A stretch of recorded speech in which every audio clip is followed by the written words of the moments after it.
So I sat down recently with Lee. He is a member of a non-believers meetup group. One of quite a few interesting people in this group, and he seemed like he had some interesting ideas.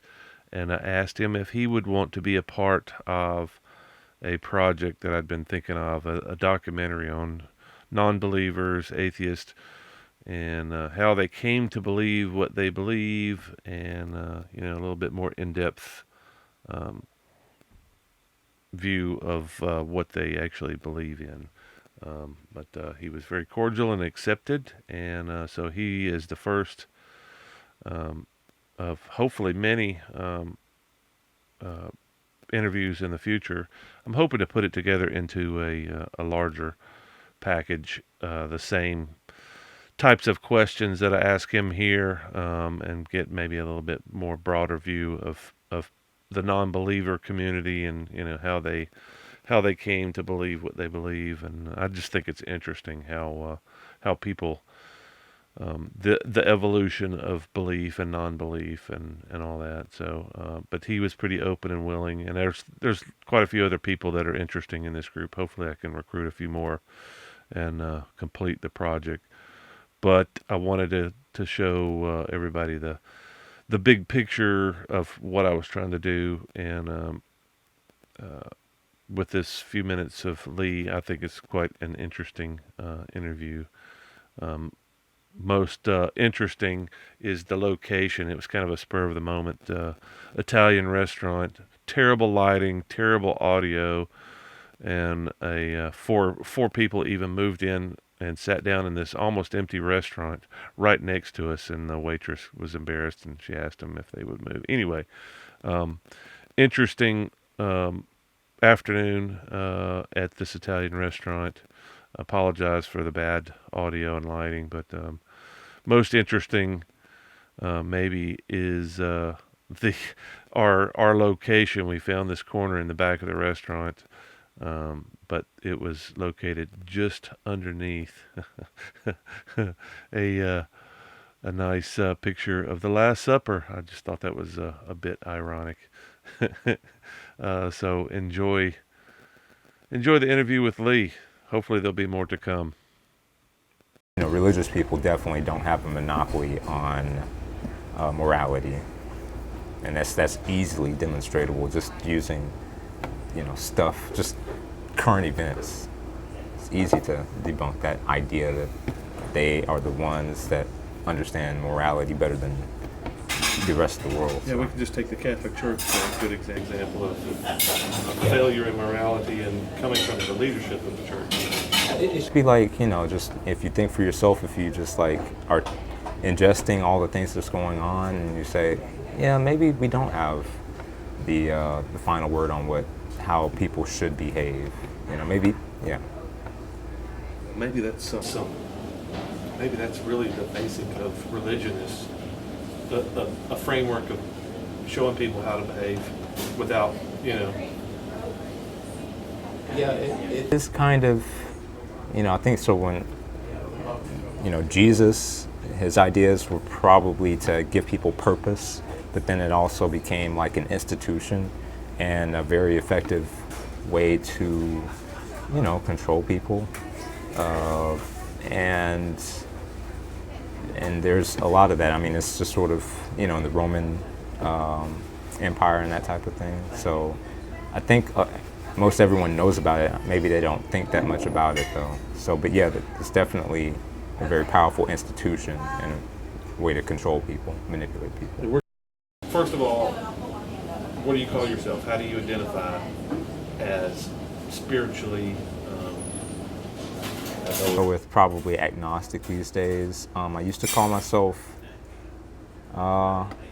deist, but that doesn't necessarily, I don't believe in a deity per se.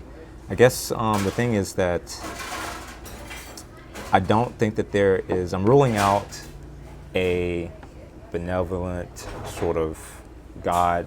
I'm ruling out an anthropomorphic God, really. One that has human characteristics, one that's jealous. That doesn't make any sense to me. but I'm also ruling out, so all the things that the Bible describes, I'm ruling that out. Like the first 4 commandments, that doesn't make sense to me. It's all about him. And he gets mad, he gets angry, he gets happy, all this bullshit. I just don't buy that. The other thing that I'm ruling out, which is why I don't call myself an atheist, is that there's nothing there. So, I think that, if there was nothing, then you would have, either a void that would make, might make more sense for just everything to be a void, or maybe it would make more sense to just have a bunch of rocks and stuff floating around and that type of thing. But then on top of that, you have consciousness and beauty and all of the just sort of intricacies of human natures and that type of thing. Yeah. And I just think that that's just it makes you wonder, like, why, like, what's the purpose of all that type of stuff, and what's the purpose of the Big Bang and all that. And that's why I feel like there's so much beauty and so much I guess out there that doesn't necessarily have to be there, that I feel like there is some sort of some essence that we can't explain, so just whatever the essence of creation. So I just refer to God as like an algorithm or a machine or whatever, and it's just something that defies explanation. Some natural phenomenon, maybe. Exactly. And I think that a lot of prominent historical figures refer to the same type of God that I do. Like Einstein, he wasn't religious, but he refers to God in a sense that it's this thing that makes sense, but that, it's just there. It's just there, and it makes sense, and here's the equations that map it out, but I can't explain to you why it's there in the first place. So, were you raised religious at all? Was there religion in your house? Yeah. How did you come up? Baptist, and I was always kind of just waiting to get the Holy Spirit in me and just to,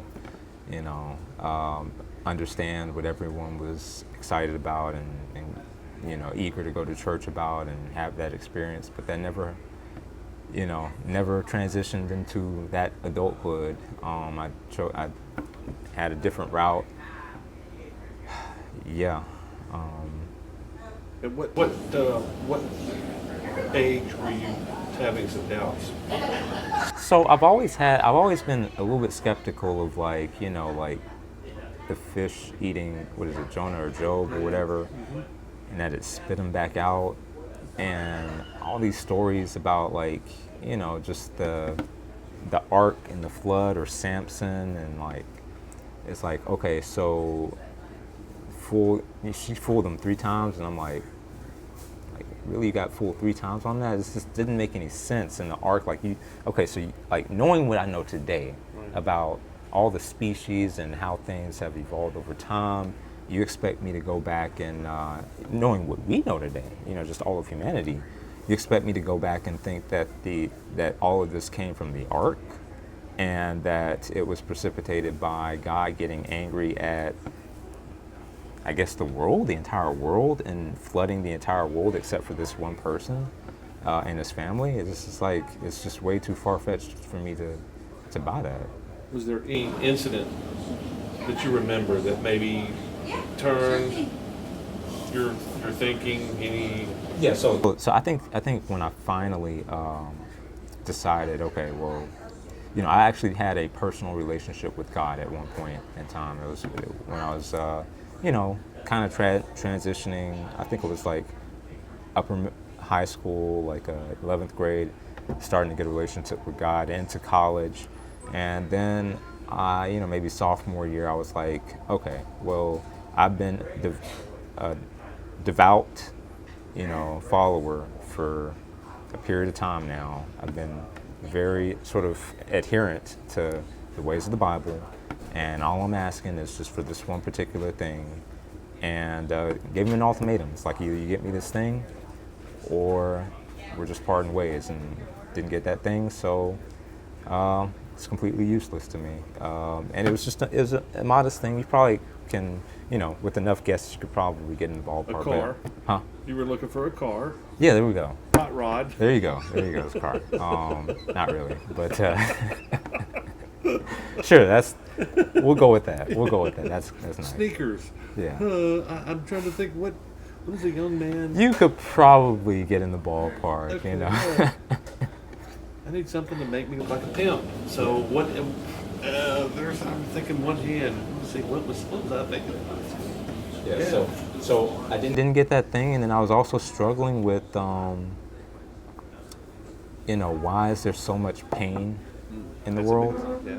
It's like, oh, the yin and the yang. It's like, oh, that makes a lot of sense. I kind of like the idea of yin and yang, an equal amount of good and equal amount of bad. It's like, whoa, as I'm getting older, I'm like, well, I don't know if it's exactly 100%, exactly 50%, maybe 54, 50, 46 or something like that. It's kind of skewed in one direction. But then, you look at other things like, okay, well, how much pleasure can you experience versus how much pain can you experience? And there's complete just disparity between those two things, and a complete disparity between, the amount of suffering just in general over the entire world and the amount of, I guess, maybe pleasure, or let's say the number of poor people to rich people, just radically skewed. And if that's sort of an analogy for good and evil, then then it's not exactly 1-to-1. That's the bottom line. Is he's not exactly,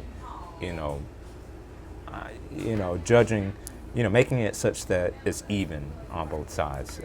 And I'm like, you're kind of slipping, God. Like, why do we have all this suffering here? And then it's a lot easier for me today to just say, okay, well, there is nothing there saying that you can't do this, you can't do that. That basically enforcing this karma. There's nothing there enforcing this karma. So, today I think that, maybe I'll go into that, but I think that pain is a necessary thing. Without pain, all the animals that didn't experience pain have died out. They've gone extinct. So pain is necessary for growth, and pain is necessary for, whenever you exercise, if you don't experience some pain, you're probably not getting any better.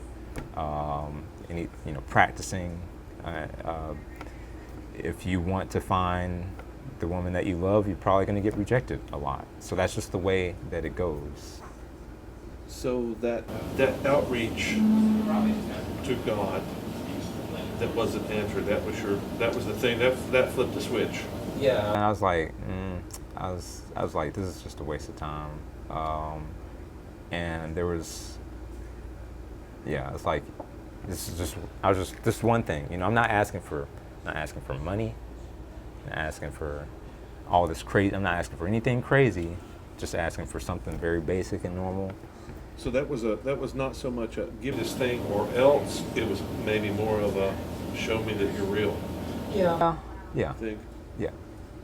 It's like either, well, maybe you're real, but maybe you just don't give a damn. Maybe that's also true. And the thing is, like, I guess I'm resolved that maybe one day, I'll die and then I'll go to judgment, and he's gonna fail the test. It's not gonna be judged very well. So you said earlier that you had a relationship. Yeah. I've never heard an atheist use that phrase. Well, that was when I was religious. When I was religious, they advocate for you to have a relationship with God, and I heard that.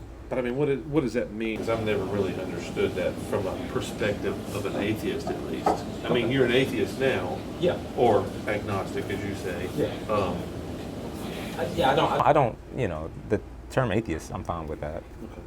So I guess that means that you talk to God, that you go to God with your problems, that you're honest with, like, basically that God knows your thoughts, and that you're it's kind of like, yeah, God knows your thoughts, and that you're conversing with him in terms of what you want and the things that he wants you to do on his behalf and that type of thing. It's kind of weird. I mean, it's the thing that they talk a lot about in at church and that type of thing. And Yeah, I've had some recently ask me, do I know God? Or was it?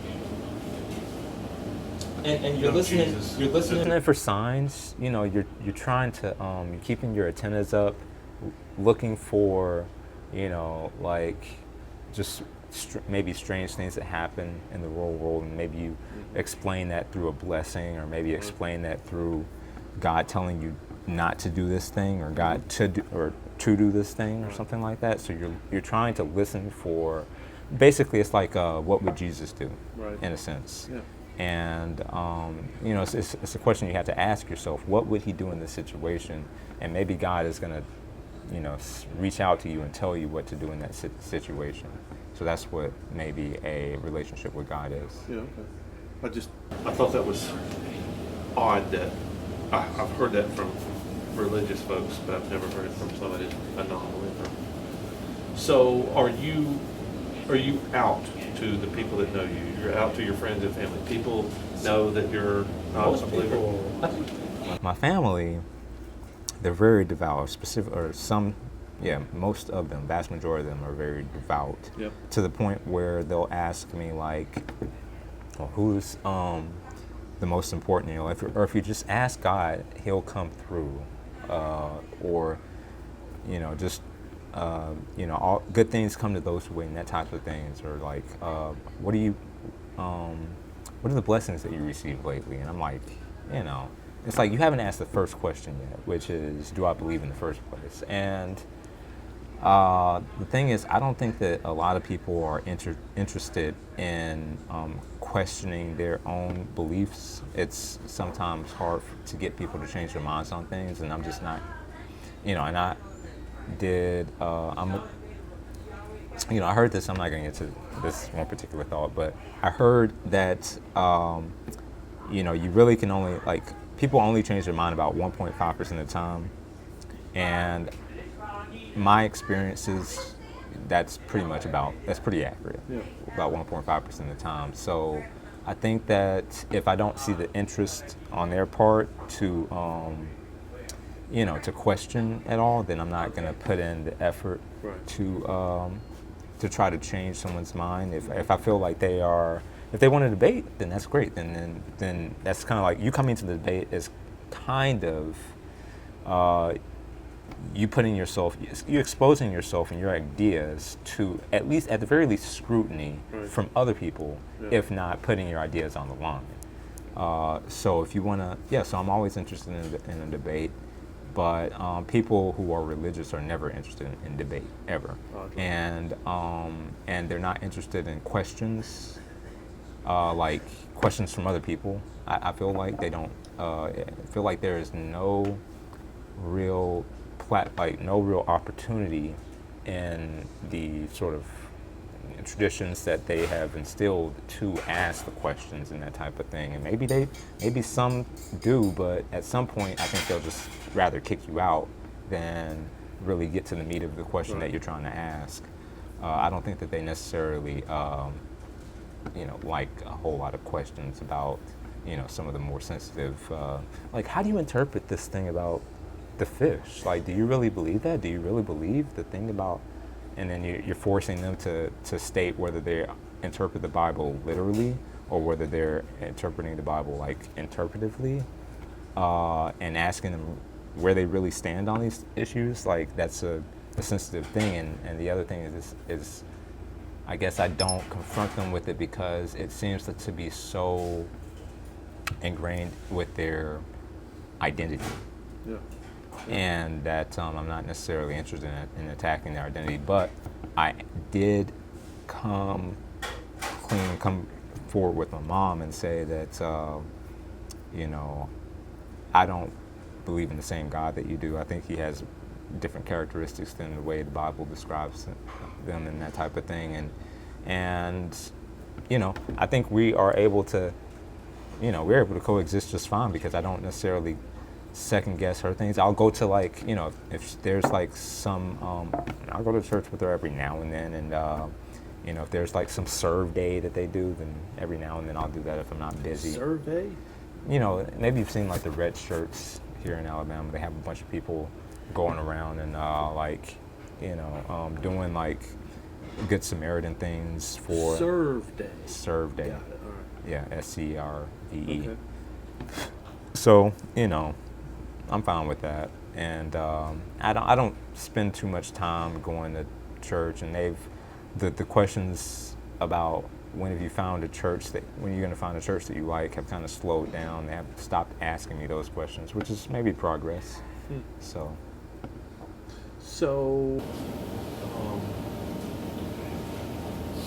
I'm thinking you're surrounded by religious believers. Tell me about your friends. So my friends, most of the time, people my age, I guess maybe the people that I hang out with, or maybe they're city, folks or whatever, they, most of them aren't religious. But I try to tiptoe around, figure out if they are, and if they are, then they'll probably know that they'll figure out that I'm atheist. I mean, I'm not gonna I'm not gonna act like I'm Christian or anything like that around them, but I'm not gonna come at them. I'm not gonna come at their beliefs. I'm just gonna kind of coexist with them. And if they bring up something that I am, like, ideas really are the thing that I really kind of come hard against. Like if they're advocating for a specific thing, I'm like, so if they're witnessing to you. Yeah, yeah. So give me an example of how you would handle that. Okay. A Jehovah's Witness in that time. So that's a complete stranger comes by, and I will entertain them to a degree, right? And I'll be like, because I, know the language to some extent, but I'm tossing in questions every now and then, just to see how they respond. And then at some point, and I'll say like, well, what do you think about some of these things that's going on lately? Because that's kind of like it's like a grand litmus test that we're all experiencing, that we're all being put on trial for. And a lot of times they kind of shy away, which is really kind of from having an opinion on these things. Something that I would feel like is unambiguous. Like, you should kind of just fall in. You should kind of just like, okay, you should think for yourself and just say, this is wrong. All right, this is just wrong under any circumstance. And, just evangelicals and the way that they sort of gravitate to Trump after having said all those things about, values and good family values and being faithful to your wife and all that kind of stuff. That was just bullshit. And the thing is, I was inclined to believe that was premier in how they value things. That was one of the most important things to their life. Okay, well, if that's important in your life, okay, fine, whatever. I'm not gonna argue with it. But there's other pretty important things that we could worry about. But if that's what the most important thing in your life, okay, fine. But now you see doesn't mean shit. They've been saying that just as a pretext. Not all of them are this. I don't want to paint with a too broad a brushstroke, but a significant percentage of them. We're talking about like 90%, 95% are just right there with it, and they just come up with excuses and forget about all the stuff that they've been saying historically, and it's just kind of disgusting to me. And that's specifically evangelical Christians, but then it's hard to get some of these other Christians to take a position on some of this stuff, and they want to be just apolitical. It has nothing to do with me. And I did get fed up. I eventually got fed up when I found that the common trait with all of the Christians that I knew, I was being nice around, was that they refuse to take any position whatsoever. They refuse to to even acknowledge the question or acknowledge that there's a problem. They don't vote. They don't vote. Yeah. So I know four of them. Four of them who were Christian: my barber, my uncle, cousin, and the Jehovah's Witness, referencing passages in the Bible, suggesting to not vote and that type of thing. Wow. And I was like, okay, wow, this is more of a problem than. Yeah, that's a problem. Yeah. So that's and I'm telling you. I've never even heard of there being scripture that somebody's using. That's bizarre. So this is Question not the authority of Rome or something. What to not get involved in human governments and that type of thing is always going to be flawed and is inferior to God's kingdom and that type of thing. You should only be focused on God's kingdom and that type of thing. Money is the root of all evil. A misinterpretation of the Bible. Yeah, I'm not sure. So it's just, but I'm saying there is something there where they're predisposed to not get involved with that type of thing, and that is bad. It's having a really bad influence. If that's what the Bible is telling you to do, I think that's a bad influence. I think to take a position on anything requires you to give thought. Yeah, And that's painful. That's painful for most people. I'm not saying you have to take a position on everything. Just like if someone's, at gunpoint, then maybe you should just say, no, I don't like this type of thing, and take a stand against it. So obviously you're not incredibly outspoken like a lot of non-believers. You tend to be reserved unless somebody says. Yeah. So confront I you. think yeah. So it's true, and I think that's just more of a pragmatic sort of political nature of me. It's what is it? What is the benefit for me to try to change this person's mind? And it seems really hard to do that in the first place. I'm just not. Your 1% optimistic. chance I'm of not. somebody changing their mind. I am absolutely not optimistic that we'll be able to change that person's mind. So that's why. Is there ever an opportunity for you to say, "Hey, they're witnessing to me. I'm going to witness to them"? What is there a trigger? Is there something other than tell me more about your non-belief? So I'll ask a question. I'll see how they respond to that question. If they're flipping through the book and looking for, how to interpret and that type of thing, and then I'll put a more direct question to them that the Bible does not have. And the Bible does not have answers to these questions. And if they keep, maybe we should, maybe it's in over here, that type of thing, then I'll just give up on it because they're not looking for answers. That's interesting. I mean, I think most. It's like a test. That's my test to them. It's if they're not gonna, it's well, I haven't thought about that. Maybe I'll think about that. If they're not gonna use their own intuitions at all, then I just don't know what the benefit of, we're saying that I'll look at is it really going to be beneficial to me to change this person's mind, or maybe I can get a favor from this person in the future if I'm not coming hard against his beliefs. And the other thing is for a good long time there I was nihilist, so wow, that's extreme. And that's optimistic nihilism, whatever that means.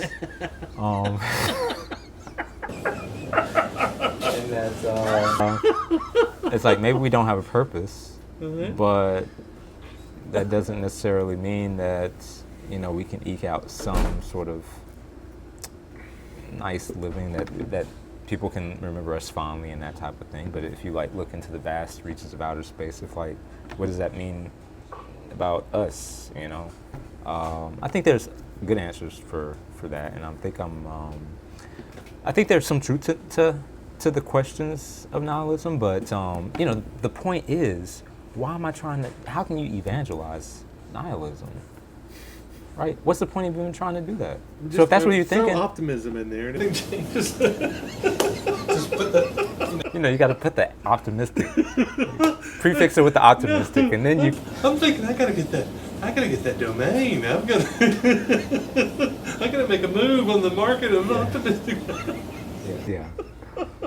So that's the point. Is like, if, who's going to gravitate towards that? No one wants to hear that kind of shit. So I'll just keep this one to myself, and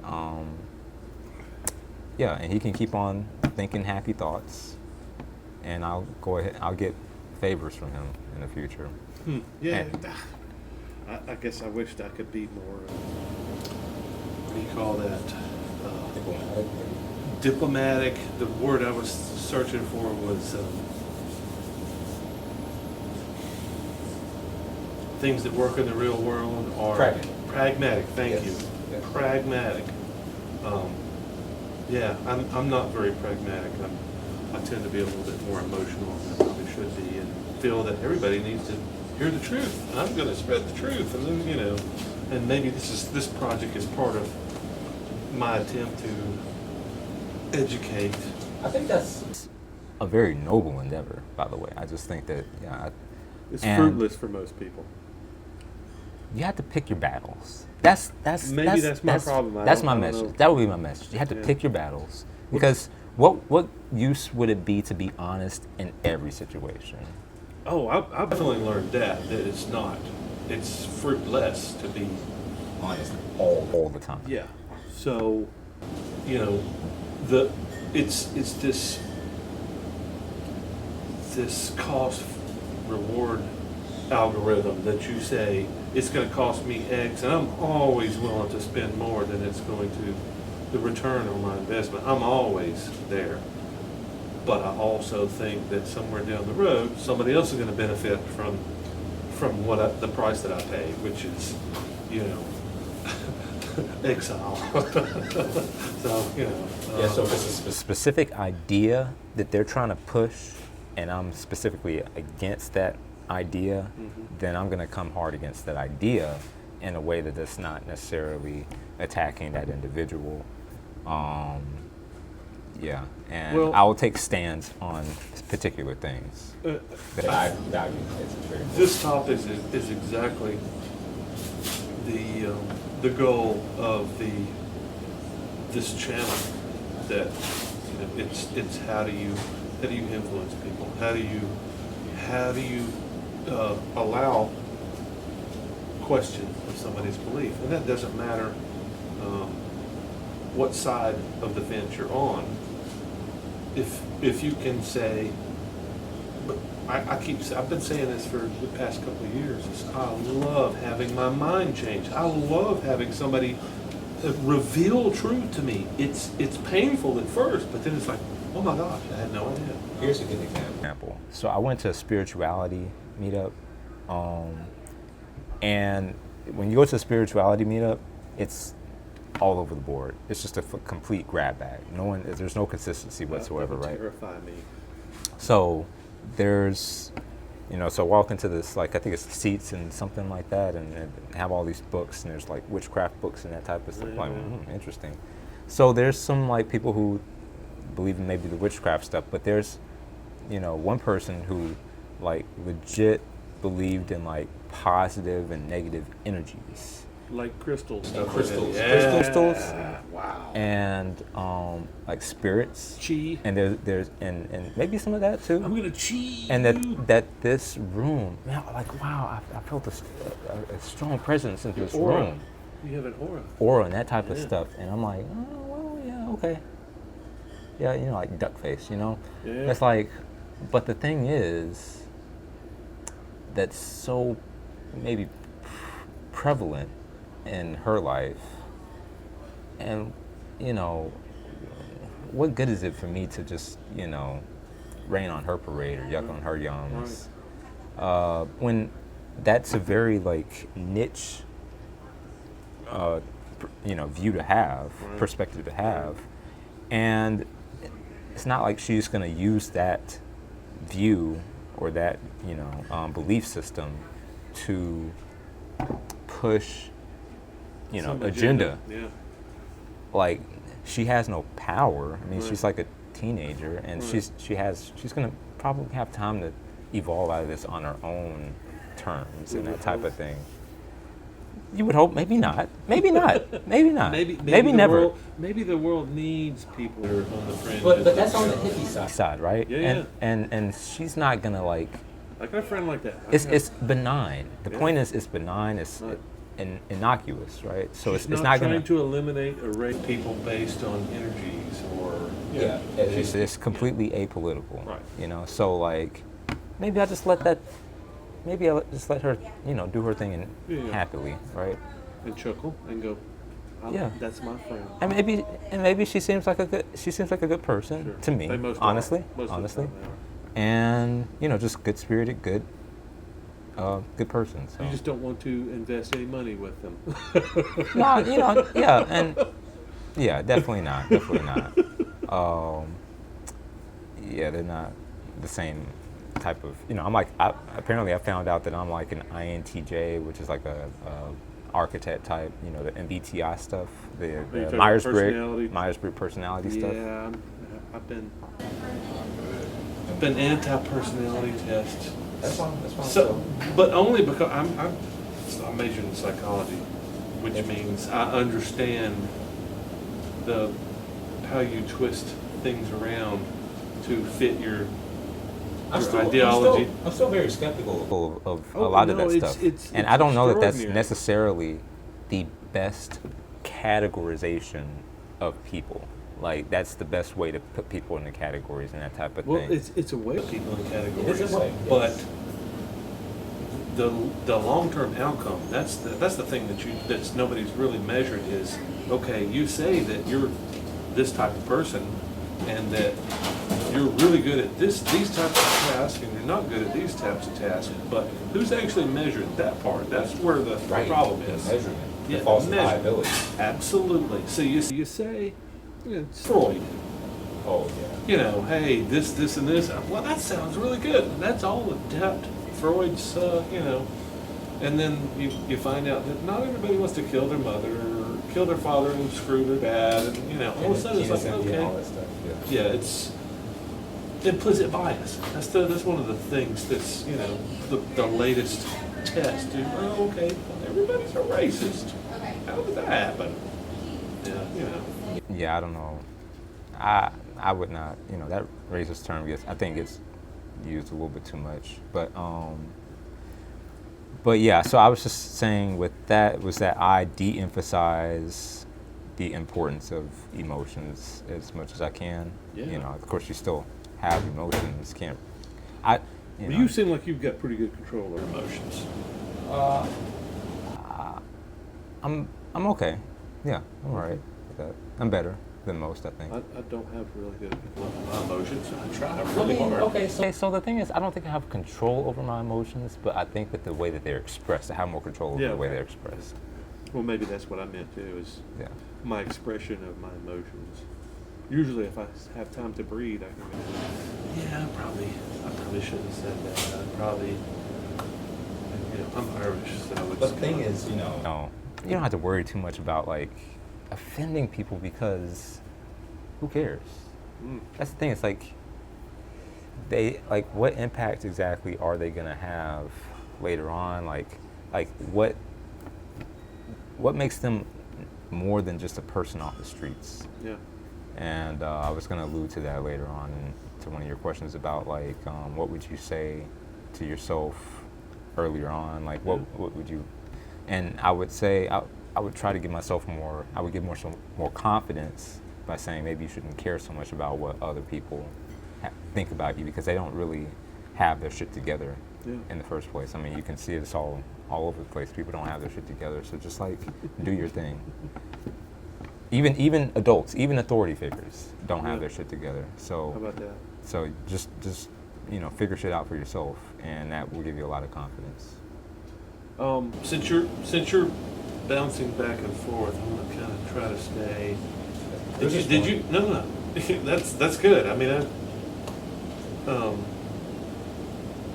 when you transitioned, that switch that got thrown when you were in 11th grade, since then, have you ever thought maybe I made a mistake? Did you think, okay, I'm going to pay for this in the end? Was there any? I mean, Okay, so really that ultimatum I made in the as a sophomore in college. And I was in college when I made that. Oh, okay. I thought you were still in high school. In high school, I made a lot of transitions, but like. So, you made the transition. You had the revelation, which is what I call it, is this is not really working for me. Yeah. And you said it was your sophomore year? Sophomore year in college, yes. I'm really curious as to, was there something that happened where you said, hey, I'm having some doubts about what's going on here. But you made it sound like it was just one trigger. Well, like I said, it was me questioning, like, the amount of good and bad in the world and that type of thing. Like, oh, you're just kind of sleeping on the job up there. What are you doing? Okay. And I've been questioning that for a long So it's been going time. on for a long time. That and had you been finally going on got for a fed very up long and said, time. I all was like, right, well, let's see. Yeah, it's like, maybe it makes more sense for me to just like say, maybe I am going to hell. That's hard. It's hard to make that transition to say, because I was doing Pascal's wager for the longest time, Yeah. where I was like, okay, well, I don't like all this stuff. I don't like this grand scheme that you've come up with, but I don't feel like going to hell right now. So I'm just gonna do what you tell me to do, Play the basically. game. Yeah, I'm just gonna play the game. Yeah. And at some point, I was like, you know what? I don't think I have just as much stuff to judge him on as he has to perhaps judge me on. That's what I alluded to before. It's like that he would not pass judgment. Yeah, that whole selfish, thou shalt not make me mad. Yeah. And so, yeah, I just that was really the main thing, was that that there was no rhyme or reason to just the general flow of life and that type of thing. Right. And that you could do something about this, and waiting on you with no answers whatsoever. And then when it became personal, not answering my particular thing, and that's what it is. It seems like with everyone, it's like they're okay so long as they're getting their part. But then as soon as they're not getting their part, then that's when they start questioning stuff and being dissatisfied. So I was dissatisfied for a very long time, and to some extent even today, dissatisfaction is kind of what drives you in a sense, kind of what motivates you. Yeah. And it motivates you to change it at the very least. Sure. Dissatisfaction is what motivates change, and yeah. So I'm sorry. Yeah. No, how about this? Kind of want to combine two topics. Fears about your identity now, and you're self-employed, so you don't really have to worry about repercussions at work or That's right, yeah. anything like that. But do you have any fears outside of professional / personal, interpersonal? One of my main fears is that someone's going to ask me to say prayer over food. and I'm going to, just have to say, nah, I can't do it. Or make a complete fool out of myself. Yeah. Say Jesus wept or something like that. Yeah. I know that's not really okay. So, like, what are my fears? That's the thing, is like, I'm not too afraid of what Christians can perhaps do to me these days. I think, and that's one of the benefits of living in America, by the way. Yeah. That I don't have to worry about ending up in some Lynching jail or being disappeared because of my beliefs. And my beliefs are not particularly, going against any one particular thing or anything like that. I'm not advocating against, people. I advocate against ideas, specific ideas, ones that I feel like are having a really bad effect on us as a whole in general. And so I'm not, the Christians that I know of. Okay, how about this? My main fears these days have really to do with, the large scale. I'm afraid of the prospect of global warming. I'm afraid of the prospect of living in a state that without democracy, a failed democracy, or not, more like an authoritarian ship, like Russia or China and that type of thing, where, we'll just do whatever he feels like doing, and you have elections, you got to use air quotes with elections. They have elections, but that's just so you feel good about yourself, Right. And because you knew exactly who at the very least, The lifetime leader of this country will be? hopefully we won't have any sort of a lifetime I leader, mean, but- that's what's going on in China. He's yeah, exactly. So he's declared himself president for life, and Right. and And Trump Putin was is like, basically the same thing. Putin switches between president and prime minister back and forth. Like, what's you going to too much effort? Just like call yourself dictator for life already. You could save so much money if you just get rid of those Yeah. people going to the polls and stuff. Supreme leader. Yeah, just call yourself supreme leader Yeah. already. I am going to. That's really kind of the preeminent sort of thing that we need to fight against these days, if you ask me. All right. So I used to think that adults had it all together. I no longer think that. I think that you can be an adult and still not have your shit together, and still be a grown-up kid. be a grown-up kid, and still be easily coerced to have not be able to think for yourself, make mistakes all the time, and go through life without being even seen as different, seen as less than, seen as you even be highly respected and still be just sort of like not able to make good decisions and all that kind of stuff. And I think that's just the way things are. Like if you look at pastors and stuff and that type of thing. So I feel like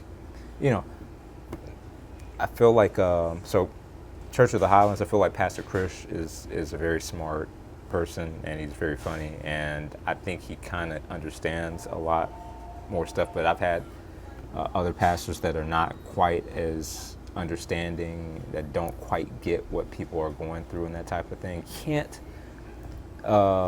understand the types of experience that people are going through and that type of thing. And they're gonna, the answers they give you are answers that really only apply in their lives, right, and that type of thing. So, and they're lucky enough to, or they're fortunate enough to have that life and not have to necessarily go through all the things that you're going through.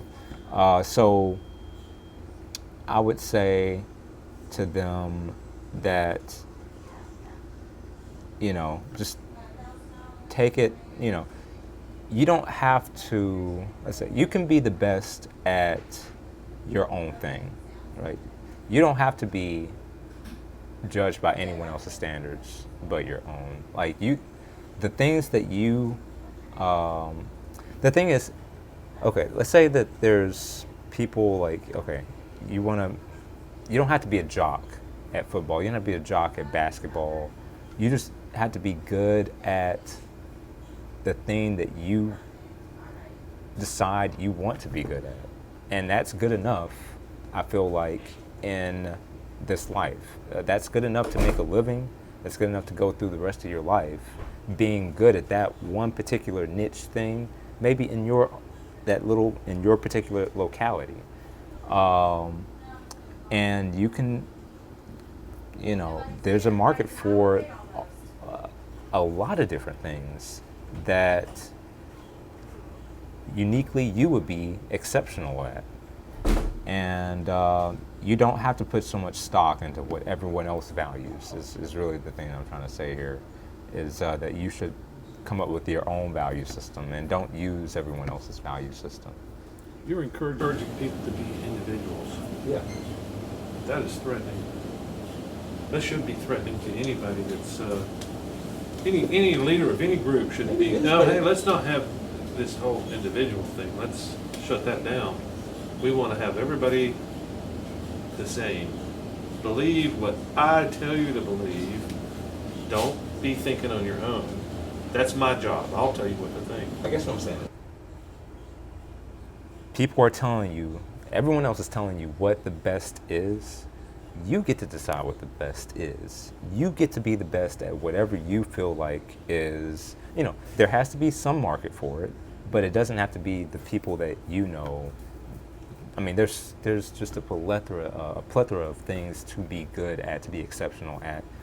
You pick the ones, the ones that you like. Don't pick the ones that everyone else likes.